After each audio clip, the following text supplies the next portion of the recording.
আরও এক ঝাঁক অরিজিন ফুটবলার আসছে বাংলাদেশে। এই তালিকায় আছেন ৮ অরিজিন ফুটবলার, যার মধ্যে ৫ জনের আশা ইতিমধ্যেই চূড়ান্ত। ৩ জন আছেন সিরিয়ালে, যাদের সাথে মূলত যোগাযোগ চলছে। সব ঠিকঠাক থাকলে বাকি ৩ জনকেও দেখা যাবে লাল সবুজের জার্সিতে। ধাপে ধাপে এগোনো যাক। ফারহান আলী ওয়াহিদ আর ইউসুফ আহমেদ বাংলাদেশের পাসপোর্ট বুঝে পেয়েছেন। এই খবর ইতিমধ্যে সবারই জানা। জায়ান হাকিমকে নিয়েও কাজ করছে বাফুফে। দ্রুত সময়ের মধ্যে জায়ানের পাসপোর্টের কাজেও হাত দেবে ফুটবল ফেডারেশন। এই ৩ জনের মধ্যে ২ জনের সেপ্টেম্বর উইন্ডোতে আসা নিশ্চিত। বাকি একজন, সেই একজনটাকে যিনি সেপ্টেম্বরে আসতে পারছেন না, তিনি আর কেউ নন, জায়ান হাকিম। বাফুফে চেষ্টা চালালেও অনেক কাগজ মিসিং থাকায় সময় লাগছে বেশি। সূত্র নিশ্চিত করেছে আসন্ন উইন্ডোতে এই ফরওয়ার্ডকে পাওয়া না গেলেও সাফে জায়ান হাকিমকে দেখা যাবে লাল সবুজ জার্সিতে।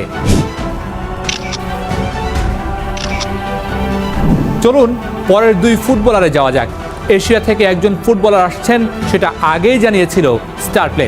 সেই ফুটবলারটি আর কেউ নন, আলোচিত সুকি ইতোফুসা। 5 জনের মধ্যে বাকি 2 জনকে নিয়েও হচ্ছে বেশ আলোচনা।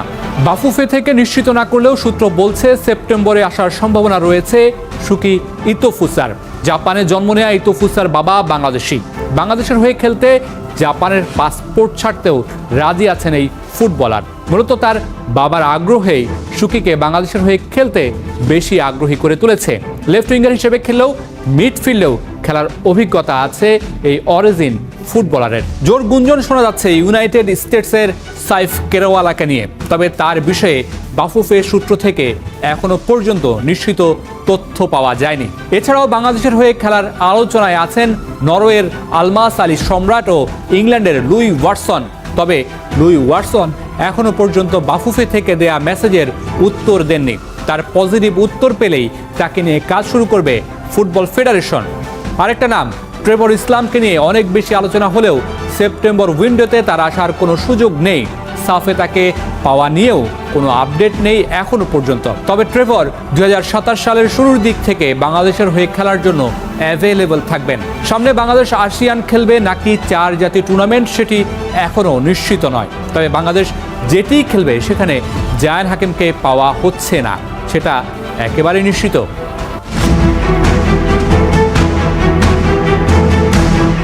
ডি বক্সে আনিসুর রহমান জিকোর পা থেকে তপু বর্মনের কাছে পাস, সেখান থেকে ডিফেন্সিভ মিডে হামজা চৌধুরী, 2 পায়ে গিয়ে মাঝ মাঠে সমিত সোম, সেখান থেকে অ্যাটাকিং মিডে জামাল ভুঁইয়া, পজিশন দেখে নিয়ে লেফট উইংয়ে ফারহান আলী ওয়াহিদের পায়ে বল, সেখান থেকে ডিফেন্স চেরা পাসে প্রতিপক্ষের ডি বক্সে জায়ান হাকিমের পায়ে বল, ঠান্ডা মাথায় গোলরক্ষককে ফাঁকে দিয়ে জালে বল।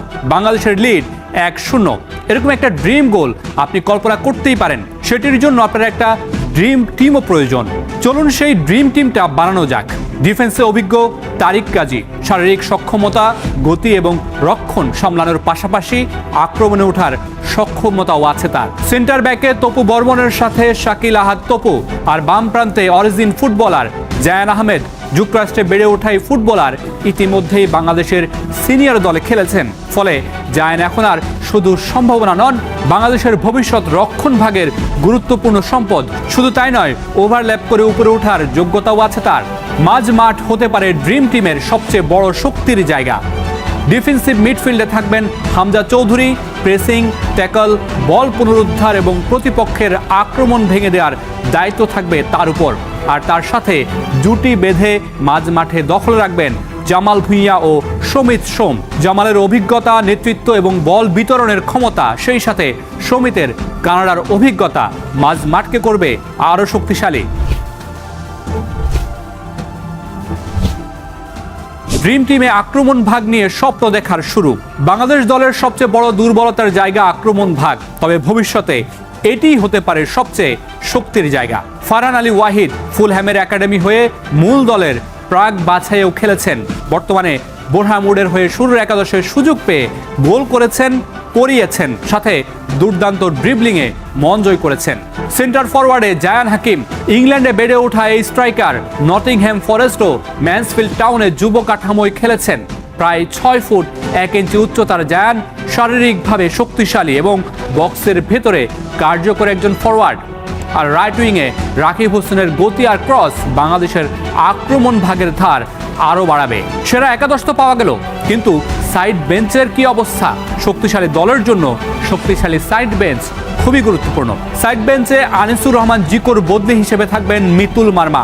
সাম্প্রতিক সময়গুলোতে জাতীয় দলের গোলবার তিনিই সামলাচ্ছেন। ডিফেন্সে থাকবেন সাদউদ্দিন, বিশ্বনাথ ঘোষরা, আর মাঝ মাঠের জন্য মোহাম্মদ ইউসুফ আর সোহেল রানা থাকবেন বিবেচনায়। তবে এখনও বাংলাদেশের হয়ে খেলা নিশ্চিত না হওয়া সুকি ইতোফুসা, লুই ওয়াটসনরা থাকবেন আলোচনায়। আর আক্রমণ ভাগে মুরসালিন, ফাহমিদুল সহ একজন নাম্বার 9 থাকবেন সাইড বেঞ্চে। এই ড্রিম টিম আর সাইড বেঞ্চে জাতীয় দলে খেলা ফুটবলার এবং জাতীয় দলের জন্য নিশ্চিত হওয়া অরিজিনদের নিয়ে করা। নতুন অরিজিন ফুটবলার আসলে পরিবর্তন হবে একাদশ আর সাইড বেঞ্চ। বাংলাদেশ জাতীয় দলের জন্য আশা দেখাচ্ছেন যুব দলের ফুটবলাররাও। সেখানে বড় নাম অনূর্ধ্ব-20 দলের Adam Abbas, Zidane Yusuf, Ronan, Declan সহ বেশ কিছু উদীয়মান ফুটবলার। আসিয়ান কাপ নাকি ঘরের মাঠে চারজাতি ফুটবল, সেটি এখনও নিশ্চিত নয়। তবে ঘরের মাঠে সাফ বাংলাদেশের ফুটবলের জন্য হবে নতুন দিগন্ত। সেই দিগন্তের জন্য ড্রিম টিম চিন্তা করাই যায়। আপনিও জানাতে পারেন আপনার পছন্দের দল, যেটি হয়ে উঠবে বাংলাদেশের দল।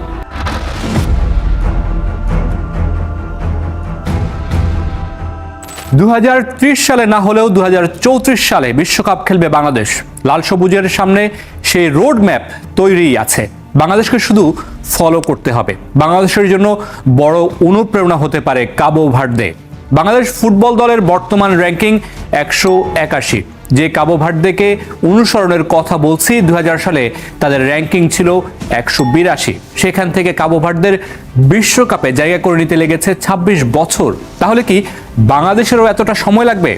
একদমই না, কারণ বাংলাদেশের সামনে পথ তৈরি করাই আছে।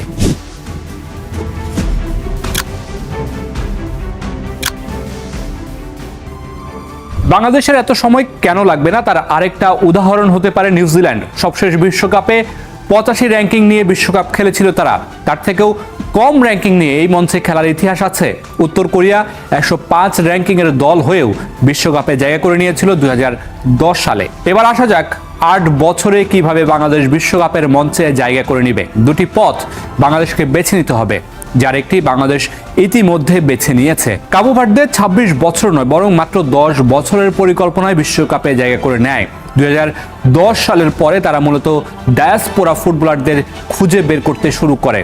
6 লাখ জনগণের দেশ, কিন্তু ইউরোপে তাদের প্রবাসী জনগোষ্ঠী দেশের জনসংখ্যার চেয়েও বেশি।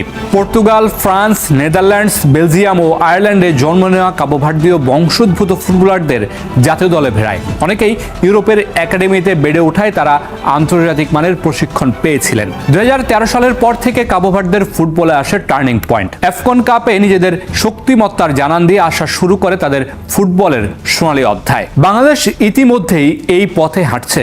সেই 2013 সালে প্রথম অরিজিন ফুটবলার হিসেবে বাংলাদেশের দলে খেলেন জামাল ভুঁইয়া। এরপর খুব বেশি উন্নতি না হলেও ইতিমধ্যে হামজা, সমিত সোম সহ একাধিক অরিজিন ফুটবলার নিয়ে নিজেদের শক্তির জায়গা জানান দিচ্ছে বাংলাদেশ। কাবো ভার্দের জন্য আফকন ছিল, বাংলাদেশের সামনে সাফ আর এএফসি। নভেম্বরের সাফ জয় হতে পারে বাংলাদেশের ফুটবলের সবচেয়ে বড় টার্নিং পয়েন্ট। তবে আরও একটা পথ, যে পথে এখনো অনেকটা পিছিয়ে বাংলাদেশ। কাবো ভার্দে ফিফা ফরওয়ার্ড কর্মসূচির অর্থে একাডেমিক প্রশিক্ষণ কেন্দ্র ও কোচ উন্নয়ন প্রকল্প চালু করেছিল। তরুণ ফুটবলার তৈরির জন্য দীর্ঘমেয়াদী উন্নয়ন কর্মসূচি নিয়েছিল। বাংলাদেশ বয়সভিত্তিক দলে অরিজিন ফুটবলার টানলেও উন্নত প্রশিক্ষণের ব্যবস্থা, উন্নত কাঠামো আর উন্নত একাডেমিতে অনেক পিছিয়ে। বাংলাদেশ সবচেয়ে বেশি পিছিয়ে ক্লাব ফুটবলে। বেশিরভাগ ক্লাবেরই নিজস্ব একাডেমি নেই, নিজস্ব হাই ক্লাস অনুশীলন গ্রাউন্ড নেই, আধুনিক জিম নেই, লিগে উন্নত মানের প্রতিদ্বন্দ্বিতা নেই, যা বাংলাদেশকে বছরের পর বছর অন্যদের থেকে পিছিয়ে রাখছে। ফুটবলে উন্নতি করতে হলে, বিশ্বকাপের মঞ্চে যেতে হলে গোটা দেশকে একসাথে মুভ করতে হবে। শুধু একজন কোচ কিংবা অরিজিন ফুটবলার দিয়ে বিশ্বকাপে যাওয়া সম্ভব নয়। ভালো কোচ, ভালো জাতীয় দলের পেছনে উন্নত কাঠামো, উন্নত লিগ, প্রতিদ্বন্দ্বিতা, অরিজিনদের সাথে লোকাল ফুটবলারদের প্রতিযোগিতার জন্য উন্নত ফ্যাসিলিটিস, অবকাঠামোর প্রয়োজন। বাংলাদেশের সামনে রোড ম্যাপ তৈরি আছে, শুধু বাস্তবায়নের অপেক্ষা। সেটি করতে পারলে 2034 বিশ্বকাপ খেলা লাল সবুজের দেশটার জন্য কঠিন হবে না। মিস্টেকের সুযোগ নেই, বল নিজের পায়ে রাখো, ফাস্ট ফুটবল খেলো। বাংলাদেশ ফুটবল দলের হেড কোচ থমাস ডুলির বার্তাটা এমনই। ডিফেন্সিভ আর কাউন্টার অ্যাটাক নির্ভর ফুটবল খেলা বাংলাদেশ কিভাবে এই দর্শনের সাথে মানিয়ে নেবে, কতটুকু মানিয়ে নিতে পারবে সেটি একটু দেখার চেষ্টা করব। চলে যাব ডুলির অধীনে বাংলাদেশের খেলা প্রথম ম্যাচ সান মারিনোতে। ম্যাচের প্রথম মিনিটেই আগ্রাসী ফুটবলের আভাস দিয়েছিল বাংলাদেশ। কোচের বার্তাটা তেমনই ছিল এবং যখনই বল লাল সবুজের পায়ে গেছে তখনই ব্যাক পাস না করে আক্রমণে ওঠার চেষ্টা করেছে জামালরা। এই পজিটিভ অ্যাপ্রোচটাই বদলে দিতে পারে বাংলাদেশের ফুটবলকে। এই ছবিটা দেখুন, ম্যাচের তখন সবে মাত্র 10 মিনিট। প্রতিপক্ষের অর্ধে বাংলাদেশের 7 ফুটবলার। হাভিয়ার কাবরেরার অধীনে অন্তত এতটা উপরে উঠে খেলতে দেখা যায়নি বাংলাদেশকে। পরের ছবিটা দেখুন, এক পাশ কেন্দ্রিক ফুটবল নয়, মাঝ মাঠ দখলে রেখে খেলার চেষ্টা করছে বাংলাদেশ। নিজেদের পায়ে যখন বল তখনই অনেকটা উপরে উঠে আসছে ডিফেন্স লাইন। মাঝ মাঠের সাথে দূরত্ব কমানো আর নিজেদের মধ্যে বল আদান প্রদানে যেটি সবচেয়ে বেশি কার্যকর।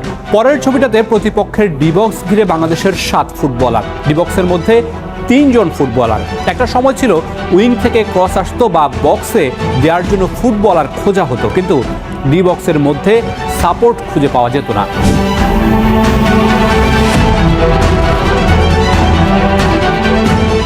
পরের ছবিতে এক তপু বর্মন ছাড়া 9 ফুটবলারই প্রতিপক্ষের অর্ধে। গোলের ক্ষুধা, আক্রমণাত্মক ফুটবলের মানসিকতা, প্রতিপক্ষকে চাপে রাখা, এ সবই বলে যায় এই ছবি। তবে সমস্যাও আছে। এই অবস্থায় প্রতিপক্ষ বল উইন করতে পারলে দ্রুত নিচে নেমে আসার সক্ষমতাও থাকতে হবে বাংলাদেশকে। যখন উইংয়ে বল যাচ্ছিল তখন ডি বক্সে এক ঝাঁক ফুটবলার অবস্থান নিচ্ছিলেন এবং সেটির সুফলও কিন্তু বাংলাদেশ দ্রুতই পেয়েছিল। ডি বক্সের মধ্যে লাল জার্সির 5 ফুটবলার থাকায় মার্কিংয়ে সমস্যায় পড়েছিল সান মারিনো। এই যে ডি বক্সে ওভারলোডের ব্যাপারটা, সেটি থমাস ডুলির মুন্সিয়ালা। আবার যখন সান মারিনো বল উইন করছে তখন একসাথে নিচে নামছে ডিফেন্ডাররা। এই যে ওভারল্যাপ করে উপরে ওঠা আবার দ্রুত নিচে নেমে আসা, এটাই আধুনিক ফুটবল। এই আধুনিক ফুটবলেই বাংলাদেশকে বদলে দিতে চান নতুন কোচ থমাস ডুলি।